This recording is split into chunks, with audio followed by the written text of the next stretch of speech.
chicks ng radyo. Yun, si Gandang Kara. Hello, hello. Hello, Philippines. And hello, world. How are you today? I hope you're having a good time. Yes. So, kumusta naman ang lahat? Sana mabuti kayo. Sana nakakain na kayo ng marami para relax na kayo at saka hindi kayo nang aaway. Diba? Lalo na sa mga katabi nyo dyan. Wala na kayong ginawa kundi mang away. Tigil-tigilan nyo na ang pagiging mainitin ng ulo. Init na nga ng panahon, ang init-init pa ng mga ulo ninyo, diba? Saan ba lalagay talaga? Anyways, live na live po tayo ngayon. On Facebook, kaya naman, hanapin mo sa Facebook ang Energy FM 106.7 o kaya naman DJ Kara. That's DJ Space K-A-R-A. Yan, habang pinapasok natin ang live natin ngayon, please like and share. And of course, huwag niyong kalimutan na pwede po kayong tumawag 8721-2429 or 7001-7949. And ang malupit dito, pwede kayong tumawag via Messenger. Ayan. So, tawag na via Messenger. Hanapin nyo lang po sa Facebook, Energy FM 106.7. Ayan. Tawag na, lalo na kung nakarelate po kayo sa story natin ngayong araw na ito. Ito medyo anong story natin ngayon? Medyo malungkot na, alam mo yun, na parang feeling mo wala ka ng pag-asa. Kasi diba, alam naman natin na yung mga ganitong klaseng problema, parang hindi mo gugustuhin na bakit sa akin pa, minsan napapatanong ka ng gano'n na ba't ako pa, ba't hindi sila, anyari, bakit gano'n, bakit sinalo ko lahat ng problema. Yung feeling mo, may ano pa kaya ako? May mangyayari pa kaya sa buhay ko? Kasi parang lahat ng pangit, lahat ng pait, nasalo ko na lahat eh. Hindi ko alam, wala naman akong ginawang masama. Wala naman akong tinatapakang mga tao. Wala naman akong inaaway. Pero bakit ganon, di ba? Mapapatanong ka talaga kapag ganyan. Lalo na ito, si Jomar na nagkaroon siya ng, isa siyang ulila, tapos nagkaroon siya ng HIV. Kung kailan naman happy na siya, parang feeling niya, binawian na naman ako ng happiness. Kasi nagkaroon naman ako ng isang matinding sakit na hindi ko naman masabi-sabi sa partner ko. Nako, may mga ganyan ba kayong instances na hindi niyo masabi-sabi sa partner niyo ang buong katotohanan dahil natatakot kayo na mawala siya? Saklap, diba? Hindi nyo na lang sasabihin at all para hindi na lang masira yung relasyon na meron kayo ngayon. So, ano nga ba ang maitutulong natin kay Jomar? Bukod sa maging malakas ka, Jomar. Kasi kailangan mo yan. Sa mga ganitong pagkakataon, kailangan strong ka. Naging independent ka na eh. Nagawa mo na lahat eh. Diba? Nasanay ka na mag-isa kang lumalaban sa buhay. Wala yung nanay at tatay mo, pero kinaya mo mag-isa. Kaya ngayon, parang ano pang klaseng pagpapalakas ang kailangan kong gawin. Ito naman, sakit naman ang problema. Pag may ganito kang klaseng sakit, well, parang feeling mo katapusan na ng mundo, diba? Kasi alam naman natin na before, mahirap po talagang hanapan ng solusyon yung ganitong klaseng sakit. Kasi diba, manghihina ka talaga. Pero nowadays, yung technology natin, diba, ang dami na rin naman nagagawa ang science. May mga gamot na dyan, nagpapalakas sa'yo. Diba? May mga support system na ang government din na pwede nating puntahan, humingi ng tulong, ganyan. So, ano pa ba? Ikaw na lang ang kailangan mong ilaban. Yung emotional support na lang ang kailangan natin. At si Jomar, hindi nga naman siya makakakuha ng emotional support kung maiisip niya lagi na iiwan ako pag sinabi ko eh. Iiwan ako pag sinabi ko totoo. Diba? Pero may kasabihan kasi na na it's better daw na masaktan mo yung tao sa pagsasabi ng totoo rather than talagang hindi mo sasabihin ang buong katotohanan. Itatago mo siya ng itatago. Ang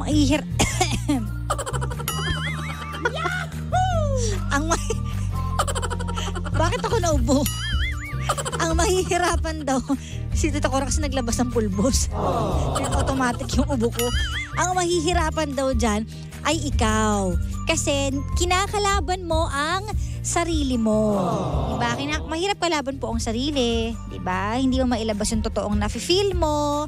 Ganun. Kaya it's better to be honest. At naku, alam nyo, naniniwala pa rin ako na wala pa rin talagang tatalo sa honesty. Totoo yan. Diba? Wala talaga eh. Kahit anong gawin natin, kahit masakit, kahit feeling mo ikaw yung maagrabyado sa sasabihin mo katotohanan. Sabihin mo na lang para matapos na. 'Di ba? Kasi pag hindi mo sinabi, ang daming ang daming patong-patong na na mangyayari sa mundo, tsaka sa sarili mo. Kasi di mo alam kung tama ba tong desisyon ko. Pero sabi nga, you will never go wrong. Wow! Kapag nagsabi ka ng katotohanan. Ayan. May mga instances ba na nagsinungaling kayo? Nagsikret kayo? Dali, tawag na 8721-2429 or 7001-7949 or tawag kayo sa messenger natin. Hanapin nyo lang po Energy FM 106.7. Ayan, dyan po kayo tumawag at para maliwanagan tayo. For sure marami may mga ganitong sakit na hindi sinasabi. 'Di ba? Kasi ang effect kasi kapag sinabi mo yung ganitong klaseng sakit, pandidirihan ka ng iba, 'di ba? Yes. Kumbaga parang wag ko na lang sabihin kasi ang mga tao nowadays, judgmental po talaga sila. Kaya pag may sinabi kang ganong klaseng sakit, parang ay nakakadiri. Minsan nga kahit dikitan ka lang, wag kang dumikit sa akin, iyaw, ganon. Diba? May mga ganon. Kaya ang hirap talagang lumugar. Pero sa partner mo, huwag ka na magsikreto kasi yun naman talaga yung tama na dapat gawin. Gawin mo na lang ang tama. Kesa magtago ka sa shadow palagi na hindi mo alam, malalaman na ba niya bukas? Baka may nagsabi sa kanya iba. Baka ganto, baka ganyan. Diba? Ganon. Kaya sabihin mo na ang katotohanan before it's too late. Okay? Ganun. Oy, may comment dito, sabi dito, Ate Cara, nangyari po sa akin yan. Tinago ko sa kanya na may matinding sakit ako. Kaso nalaman niya, nung malala na po ang lahat, sayang po ang lahat ng panahon. Natanggap naman pala niya ako, aalagaan niya ako. Kaso, hindi ko po nasabi sa kanya, kaya marami akong natapo na oras. Sabi ni Danica. Ang oras po, hindi na ibabalik yan. Kaya gawin nyo na hanggat maaga pa ang mga bagay na gusto nyong gawin. Sabihin nyo na yung mga dapat nyong sabihin before it's too late. Eto, hi Ate Cara. Galing po ako sa Zamboanga. Dito po ako sa Manila para magpagaling. Same with me po. Kaso po, iniwan ako ng partner ko dahil nalaman niya na may taning na po. Ay, saklap naman ito. Na may taning na po ang buhay ko. Malungkot man po pero lumalaban pa rin. Fight lang. Palakpakan natin siya. Alam niyo yung mga ganitong tao, sobrang strong ng personality. Kahit wala nang nasa tabi nila, lumalaban pa rin sila. Kasi ibig sabihin, gusto mo kasing mabuhay . Gusto mong ilaban yung buhay mo. 'Di ba? Kaya pag ikaw mismo gusto mong lumaban, mas tutulungan ka, mas gagaan yung mundo mo. Kaya mag-pray lang tayo. 'Di ba? Yung may mga sakit, may mga pinagdadaanan, ipagdasal nyo lang, ipag-pray nyo na sana po one day gumaling ako. Kung hindi man, makayanan ko po ang lahat. 'Di ba? Emotional help, kailangan ko po ito at lalong-lalo na sa inyo. So, ipag-pray natin ang lahat ng bagay para mas lumakas pa tayo. Ate Cara, pasabi po kay Jomar, kayang-kaya niya po yan kasi po yung friend ko nagkaroon din po ng sakit na ganyan pero kinaya naman po. Kinaya naman po. Minsan lang alam niyo ang pinakamahirap sa sakit, yung lalaban ka emotionally, hindi mismo yung sakit 'Di ba? Kasi sabi nga, mas matatag daw yung emotions mo kasi sa physical na kalagayan. Kung minsan 'di ba, halimbawa, may sugat tayo na anuhan tayo na ano tayo, ang tawag ito, nabuksan yung natin, yung kamay, basta ganun, may dugo-dugo, ganyan. Sobrang lalim ng sugat. Pero di ba may mga tao na hindi, wala lang yan. Pero ang lalim na ng sugat, may mga tao naman na sumisigaw na, may dugo. Di ba? Pero pareho lang naman ang sugat. So minsan, nasa tao din yan kung paano mo tatanggapin yung mga sugat at yung mga hamon na darating sa buhay mo. Di ba? Kahit gano'n pa kalalim yan, kung matatag ang dibdib mo, I believe talaga, malalagpasan at malalagpasan mo yan. Asa na si Tita Cora na napangiti-ngiti. Ante? Nag-ano po siya sa camera, sa selfie. Ayan na po siya. So, I believe yun talaga yung kailangan natin gawin. May caller na ba tayo, Nicole? Wala pa. Sige, pwede po kayong tumawag sa ating messenger, ha? Ayan. Eto, makaka-relate si Tita Cora. May tanong ako sa'yo. Di ba ikaw nagkaroon ka ng sakit? Hindi HIV. Hindi. Ano? Hindi, I mean, nagkaroon ka ng sakit physically, di ba? Yung high blood, ganyan. Anong feeling nung, syempre mag-isa ka lang sa bahay, tapos ikaw yung nagdadala ng sarili mo sa ospital? Kaya ko. kinakaya mo. Oo, kasi sanay na din naman ako. Kasi kung maawa ko sa sarili ko, edi Lalo stress pa. na stress. Oo, pero gusto ko lang i-correct sa lahat ng mga nakikinig sa atin. Kasi kanina nakakarinig ako ng mga ng mga komento na ang sinasabi nyo po ay may gamot na sa HIV.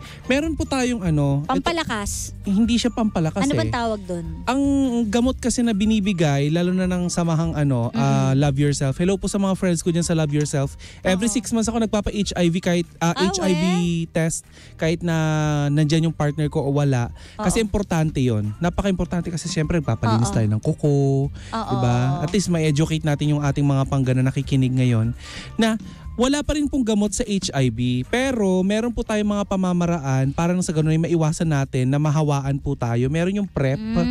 Yun yung parang gamot na or supplement na pwede mong inumin upang nang sa ganon maiwasan natin yung na mahawaan tayo ng HIV or makahawa ka ng HIV.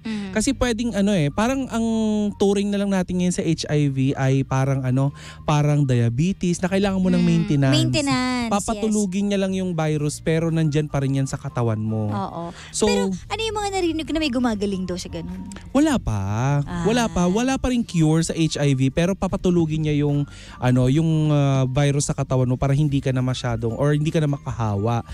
Pero yun nga lang sa ating mga pangga na nagkakaroon ng stigma o nakakaranas ng ganyan mga person living with HIV, may batas po na pumoprotekta sa inyong karapatan kapag kayo po ay nadidiscriminate. Halimbawa na lang sa trabaho po. Alam mo, ito experience ko Meron akong ka-work dati nung nasa BPO pa ako na nagkaroon ng discrimination. Hindi ko alam kung saang company kasi kwento lang niya. Ayoko na rin banggitin kasi baka ma-iskandalo pa. Na-discriminate siya ng kanyang boss sa isang BPO company tungkol sa pagkakaroon niya ng HIV dahil nalaman sa opisina. Ngayon, parang hindi nga siya directly ininsulto Parang nakikita niya na parang iniiwasan siya. Alam mo, nag-file siya ng complaint. And guess what? Nakasuhan yung kumpanya. Kaya wag nating pairalin yung stigma. Oo. Yung kung iwanan ka man ng mga tao kasi meron kang HIV, ay wala na yan maraming tao na nabubuhay ngayon na masaya na meron silang HIV. Pero ayaw nating syempre ipalaganap na okay lang magkaroon ng HIV. Syempre gusto pa rin natin magkaroon tayo ng control o ipalaganap ng safe sex, 'di ba? Lahat araw-araw naman sinasabi yan ng ating mga kapatid sa LGBTQ, hindi lang pati na din sa mga normal na mamamayang Pilipino, laging sinasabi yan kasi hindi lang naman LGBTQ community ang naaapektuhan o nahahawa ng HIV, pati na din sa mga kababayan natin, babae, mapalalaki, walang pinipili ang virus, 'di ba? Maawa po kayo dun sa mga tao, lalo na sa mga merong HIV, no? Ito lang din na advice ko din. Maawa naman kayo dun sa mga tao na pwede nyo pang mahawa. Diba? Na walang kaalam-alam. Kasi kapag lumala ang HIV, pwede itong maging AIDS. At pwede mo itong ikamatay. Correct. Diba? Kasi ang HIV, ang tinitira niya kasi yung immune system mo. Yes. So hihina yung immune system mo hanggang sa malagutan ka na ng buhay. Ayun. So diba? Yun nga, yung mga gamot ngayon, syempre marami na tayong technologies na nakakatulong para sa mga ganyang klase. Sana nga magkaroon na ng permanenteng gamot. Merong nagpapalakas ng immune system natin para kahit meron kang HIV, talagang lalakas ka pa rin. Yes. Feeling At mo, libre ang gamot dyan Meron pinupuntahan hindi ko lang sa alam. San Lazaro.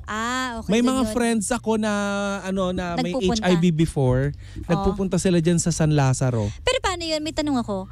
Kapag halimbawa may partner ka, matik na yun? Hindi naman matik, pero may possibility na mahawa ka. Not unless magsi-safe sex kayo or mag-take kayo ng PrEP. Yung parang supplement na yun or gamot para nang sa ganon ay hindi ka mahawa or hindi mo siya mahawa. Kasi syempre yung iba hindi naman sila aware, wala tayong mga sa HIV awareness. So pag nalaman mo may ganun ka, tatakbo ka na agad, matatakot ka na or iiwan mo yung partner mo na hindi mo pala alam, may ganito pala, may ganyan pala. That's why it is really important na i-educate natin yung ating mga panggang, ating mga kababayan na ignorante po pagdating sa pagkakaroon ng HIV. Marami pong ahensya ng gobyerno, lalo na ang DOH, mga pamamaraan upang nang sa ganun na i-educate po tayo. At saka ito pa ang kagandahan dyan sa Love Yourself. Kapag nagkaroon ka ng HIV, halimbawa nag-positive ka, nagpa-test ka dun sa kanila, nag-positibo ka, hindi ka kaagad pa uuwiin. Ano? May counseling yun. At saka kapag nagpunta ka sa sa Love Yourself, ang ganda ganda. Para siyang coffee shop. Magkakaroon ka ng maraming friends. Tsaka para magiging malalighten up yung mood. Oo, na hindi mo alam na yung kausap mo may HIV kasi hindi sila mukhang may HIV. Mukhang mas fresh pa sila sa'yo. Talaga? Oo. Alam mo dati kasi ang stigma kapag nalalaman may ganyan, ay mahahawa mo ko, wag kang lumapit sa akin. Kahit yung mga kutsara, tinidor daw, yung laway, nakakahawa daw siya. Diyos yun ko. ang sinasabi nung iba. Eto ha, sabihin ko lang sa lahat ng mga may stigma pa rin na takot sa HIV. 2 galon po ng laway bago ka mahawa. Hindi mo naman siguro iinom yung ganun kadami, di ba? Kaloka kayo. Kasi di ba iba, huwag ka lumapit dyan kasi ganun kalala before. Wala diba? yung kaibahan dun sa sakit na ketong nung araw, di ba? Kapag nagsusugat, may ketong, huwag ka lalapit. Huwag ka lumapit, oo. Ang tawag dun ay ignorante. Okay? Ignorante po kayo. Nagagalit na po si ano. Hindi ako nagagalit. Parang sana gawin nyo pong gawin ninyong batayan ito upang nang sa ganun ay ma-educate po tayo. Feed your mind. 'Di ba? At saka alam mo, pag pinaramdam mo dun sa taong may sakit, may HIV na parang pinadidirian mo pa siya, paano pag ikaw yung may ganun? Di makikita mo din yung ganun na iwas sa'yo, huwag ka lalap. Di ba? At hindi katapusan ng mundo pag nagka-HIV ka. Yan diba? ang tandaan mo, Jomar. Hindi pa katapusan ng mundo. Oo. Marami ng pamamaraan upang mabuhay ka na parang normal na tao. Yes. Kami ng jowa ko, lagi kami nagpapatest. Talaga? Ano yun? Every year ba yan? Every 6 months? Oo. Talaga? Ganun. Kasi syempre umaalis siya. Diba? Though may tiwala naman ako sa kanya, may tiwala din naman siya sa akin. Pero importante yan sa relasyon. Diba? Protektahan mo din maski papaano. Kaya nga love yourself. Diba? Love yourself. Mahalin mo yung sarili mo. Protektahan mo yung sarili mo kahit na pinoprotektahan mo yung mahal mo sa buhay. Tama. Diba? Alam nyo na. Saka, alam mo may mga nakakalungkot na kwento. Ano? Na minsan nahahawa sila. Tapos yung bata sa sinapupunan nila nahahawa din. Ayun ang nakakatakot. Yes, kaya dapat maging protective tayo kaya sa maganda sarili. umpisa pa lang, alam mo na kung ano yung sakit mo, alam mo na yung gagawin. Correct. Ganon. Huwag mo na hintayin na it's too late, pakakatago mo ng sakit mo, di ba? Kay Jomar, wag mo nang itago dun sa partner mo para mag-prep kayo so you can live like a normal person. Yan. O alam mo na ha, Jomar. Ngayon kung gusto mong malaman yung tungkol dyan sa sa prep, kung paano ito kasi marami akong kaibigan dyan sa Love Yourself. Ayan, i-message mo ako sa aking Facebook page, yan Tita Cora. Nandun, pwede kong ibigay sa'yo ang kanilang pinakamalapit or pwede ba i-google actually kung ano yung pinakamalapit na opisina ng Love Yourself or ng DOH dyan sa inyong lugar. Ayan. Yes. Perfect. O, diba? May natutunan tayo ngayon. Yes. May natutunan talaga. Kasi maraming mga ganyan tinatago na hindi natin alam. Kasi ayaw nilang ma-judge. Alam mo, actually, yan nga dapat ang magandang ipanukala sa gobyerno na i-educate tayo tungkol sa mga naturang sakit. Totoo. Na sana na may buhay after after ma-diagnose ka with HIV. Na hindi pa doon natatapos ang lahat. Okay? So alam nyo na ha? Hay nako. Anyways, sana lumakas ang mga loob nyo after hearing those words. True. From our Tita ng bayan. Tita ng bayan. Your health worker sa barangay. Naging ka na ngayon Yung sanggunian. DOH secretary. Kaya nga, seryoso. Opo, dilog nyo lang po kay Tita Cora. Pwede nyo po siyang malapitan sa ating programa. Oo. Maraming salamat. Oo. Okay. At dahil dyan, nagpapaalam na po kami. Thank you so much, Tita Cora. Walang Susunod na anuman. po ang Gym She. Kaya naman, tumutok pa rin kayo. At i-follow niyo po kami sa mga social media accounts namin. Ayan, of course, ako po Gandang Kara sa Instagram and YouTube. And Tita Cora, Ayan, basta i-like nyo lang yung aming TikTok account. Ayan, sa aming YouTube. Ayan. IMWF mga pangga ha. Diyos ko, bago to.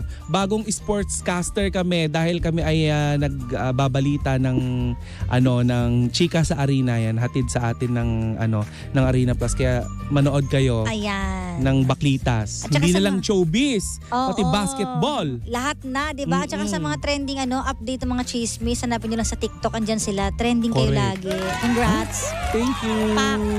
Diba? Oo. Okay. Maraming salamat po. Again, we are number 1, 106.7 Energy FM. Panggawag mo sabihin radyo. Sabihin mo!